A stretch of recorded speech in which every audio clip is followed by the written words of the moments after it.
Hello and welcome to my chess channel. I hope you like my new chess studio looks. There we got legendary player Bobby Fischer, who is now watching us every game. And so far I hope you like my chess content. Please subscribe to my channel, give thumbs up, and you can leave a comment down below. Thank you very much, and now let's get back to the video. Okay, today I want to show you my chess game. We will briefly analyze it, and this chess game represents a trapped white queen and adventurous king walk. You can leave in the comments down below where you think the white king got checkmated. Okay, let's start. A sip of my coffee, and here we go. e4, d6, d4 taking the center, and knight to f6 attacking my e4 pawn. Knight to c3, defending the pawn. g6, bishop to e3. This is when your opponent plays bishop to e3. This represents 150 attack, and the plan for white is straightforward: to put the queen on d2, make the bishop queen battery, open the h-file, push the pawns, pawn storm on the king side, open the h-file, and mate the black king on h7 or h8. In this game, I will show you my plan. For bishop e3 move, I play c6, preparing b5 to strike on the queen side, and he played queen to d2. I played knight to d7, he castled, and I played the queen to a5 to put pressure on a2 and the white queen. I was trying to play maybe b5, but I thought the queen to a5 is more logical move. And he made a prophylactic move, b5, f3. Here was a tactic. The threat was to play b4, and knight has to move, and then we pick the e4 pawn.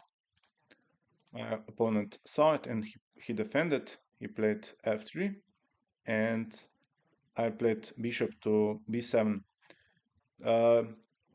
I looked at this move, and this is a slight mistake. I think the better option was to play knight to b6 to eye the c4 square.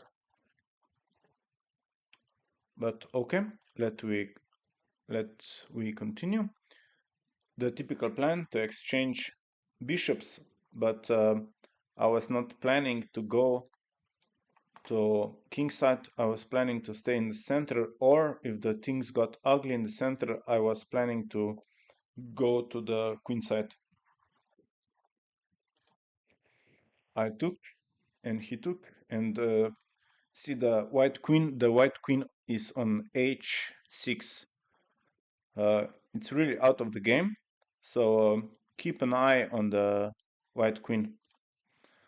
I started my attack. I attacked the c3 knight, and he moved. c5, striking in the center, and my opponent closed the center. I begin my attack. Here I was trying to play for c3, and he defended really well with knight to c1, attacking, defending the a2 square. And I began my attack with c3, making contact with the pawns in front of white king.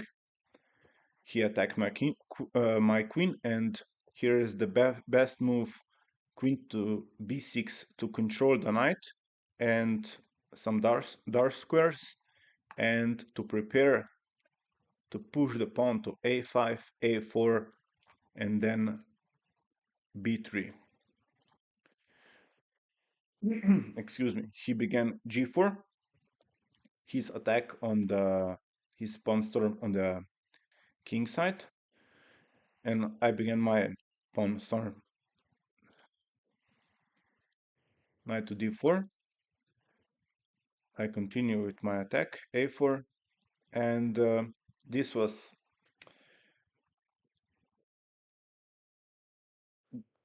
is hope move. I call it a hope move because I thought there's no reason to play queen to g7. Yes, it hits my rook, but I can move the rook to g8 and the queen can't take the pawn because it's defended by the knight.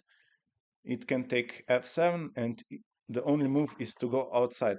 So my opponent only lost a move. I think he hoped that I will blunder, that I will excuse me, I think he hoped I will miss this move and I will play, I don't know, whatever,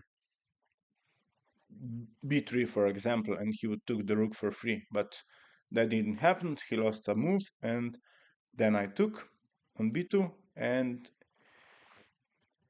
this was the final mistake in that game because I played knight to h5, and now look, the white queen. The white queen is out of the game, completely trapped. He took the pawn and I defended. He only has one square for the queen, and that is queen to h6. Okay, he played bishop to b5, pinning my knight, and I moved the king unpinned because here the evaluation goes up. This was the second slight mistake. The better move was to play to put the king on e8, and the better move was to play bishop to a6 to exchange light square bishops. But I was thinking of unpinning to move the knight to c4, which would then help to open the white king with b3. That was my plan. Okay, we continue. He developed another piece, and I continue with my plan. Knight to c5, and he played bishop to c6 to exchange bishops. I continue. b3 to open the king. He took. This was the only blunder in this game, and I opened his king and he took. I took with the knight. He took my bad bishop and I took with the queen. If you see this position, the evaluation is minus 4.8, so the position is completely winning for black. Look at the lonely white queen, which is trapped out of the game, can't help white king, which is surrounded by black pieces, and now the king journey begins.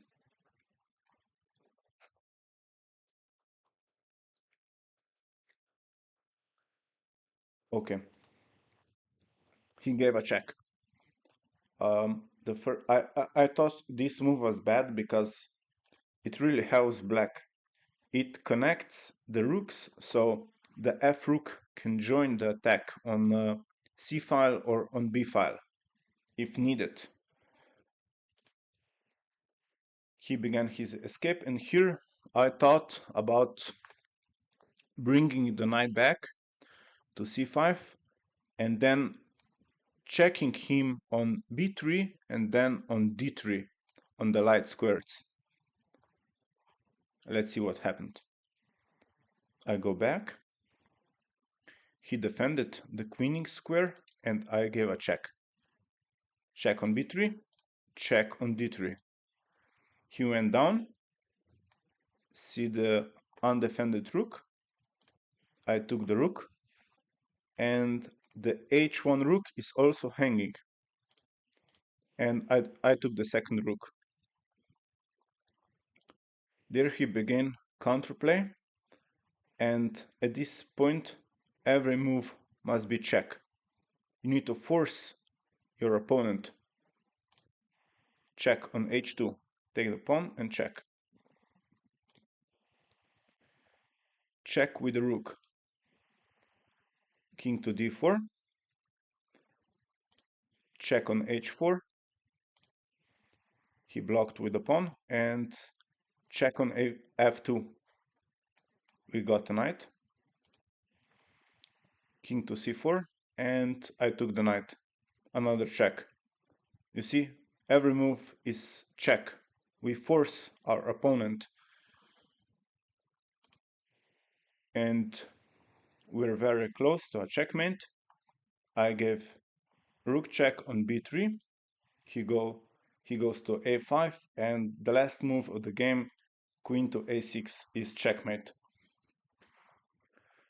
If you found this video, this game inspiring or beautiful, please leave the comment down below. Comment the game. If you enjoy my content, like and subscribe.